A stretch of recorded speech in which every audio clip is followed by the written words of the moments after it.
ગુજરાતના એ તમામ વિદ્યાર્થીઓ માટે જેઓ વિજ્ઞાન પ્રવાહમાં પોતાનું ભવિષ્ય જોઈ રહ્યા છે તેમના માટે એક જોરદાર સમાચાર છે. સરકારે એક નવી યોજના શરૂ કરી છે જેનું નામ છે નમો સરસ્વતી વિજ્ઞાન સાધના યોજના. તો ચાલો આજે આપણે આ યોજનાની દરેક નાની મોટી વિગતને એકદમ સરળ ભાષામાં સમજીએ. જે વિદ્યાર્થી મિત્રોએ હમણાં જ ધોરણ 10 પાસ કર્યું છે અને હવે આગળ શું કરવું એ વિચારી રહ્યા છે, ખાસ કરીને જેમને સાયન્સમાં રસ છે એમના માટે આ માહિતી ખરેખર ખૂબ જ કામની છે. આ યોજના કઈ રીતે કરિયર બનાવવામાં મદદ કરી શકે છે એ આપણે આગળ જાણીશું. પણ સૌથી પહેલાં એક સવાલ કે આવી યોજનાની જરૂર જ કેમ પડી? તો જુઓ, આજનું ગુજરાત માત્ર ઔદ્યોગિક રાજ્ય નથી રહ્યું, પણ એ હવે સેમિકન્ડક્ટર અને બાયોટેકનોલોજી જેવા હાઈટેક ઉદ્યોગોનું એક મોટું હબ બની રહ્યું છે. અને આ કારણે જ રાજ્યમાં હોશિયાર સાયન્સ ગ્રેજ્યુએટ્સની માંગ ખૂબ જ વધી ગઈ છે. આજના આ વિશ્લેષણમાં આપણે આ 6 મુખ્ય મુદ્દાઓ પર વાત કરીશું. યોજના શા માટે છે, કોને લાભ મળશે, કેટલા પૈસા મળશે અને અરજી કેવી રીતે કરવી. તો ચાલો એક પછી એક બધા મુદ્દાઓને સમજીએ. તો પહેલો અને સૌથી અગત્યનો સવાલ, આ યોજના પાછળનો મુખ્ય હેતુ શું છે? વેલ, આ યોજના સીધી રીતે ગુજરાતના ઇન્ડસ્ટ્રીયલ ગ્રોથ અને એના ભવિષ્ય સાથે જોડાયેલી છે. તમે જુઓ, એડવાન્સ્ડ મેન્યુફેક્ચરિંગ હોય કે પછી બાયોટેકનોલોજી અને સેમિકન્ડક્ટર્સ, આ એવા ક્ષેત્રો છે જે ગુજરાતમાં ખૂબ જ ઝડપથી આગળ વધી રહ્યા છે. આ યોજનાનો મુખ્ય ઉદ્દેશ્ય એ છે કે આ જ હાઈટેક ઇન્ડસ્ટ્રીઝ માટે આપણા ગુજરાતના જ યુવાનોને તૈયાર કરવામાં આવે. ઓકે, તો હવે આપણે સીધા યોજનાની મૂળભૂત વિગતો પર આવીએ. આખરે આ નમો સરસ્વતી યોજના છે શું? એકદમ સાદી ભાષામાં કહીએ તો આ એક એવી સરકારી યોજના છે જે હોશિયાર વિદ્યાર્થીઓને ધોરણ 11 અને 12માં સાયન્સ ભણવા માટે આર્થિક મદદ કરે છે. આનો હેતુ એ છે કે વધુને વધુ વિદ્યાર્થીઓ વિજ્ઞાન ભણવા માટે પ્રેરાય.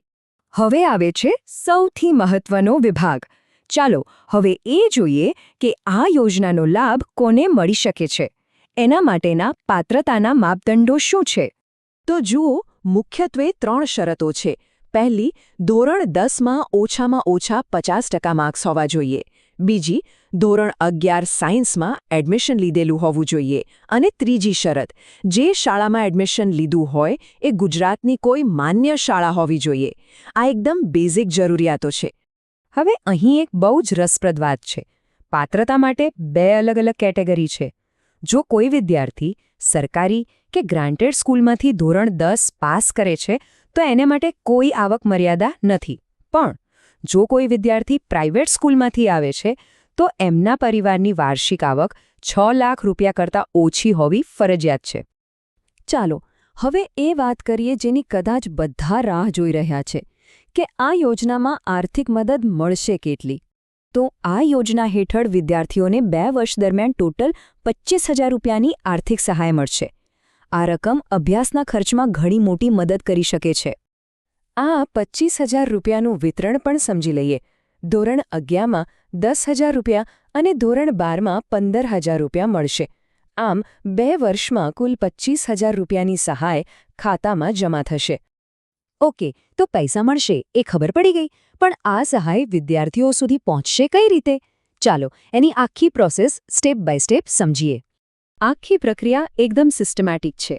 અને સારી વાત એ છે કે વિદ્યાર્થીઓએ બહુ દોડધામ નથી કરવાની. મોટાભાગનું કામ એમની સ્કૂલ અને શિક્ષણ વિભાગ જ કરશે. સ્કૂલ લિસ્ટ મોકલશે, અધિકારીઓ એને વેરીફાઈ કરશે અને પછી સહાય સીધી ખાતામાં.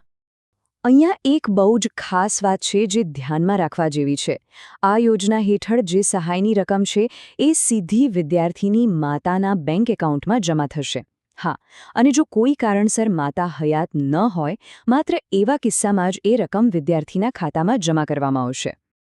કોઈ પણ સરકારી યોજના હોય એની સાથે અમુક નિયમો અને શરતો તો જોડાયેલા જ હોય છે. લાભ ચાલુ રહે એ માટે આ નિયમો જાણવા ખૂબ જ જરૂરી છે.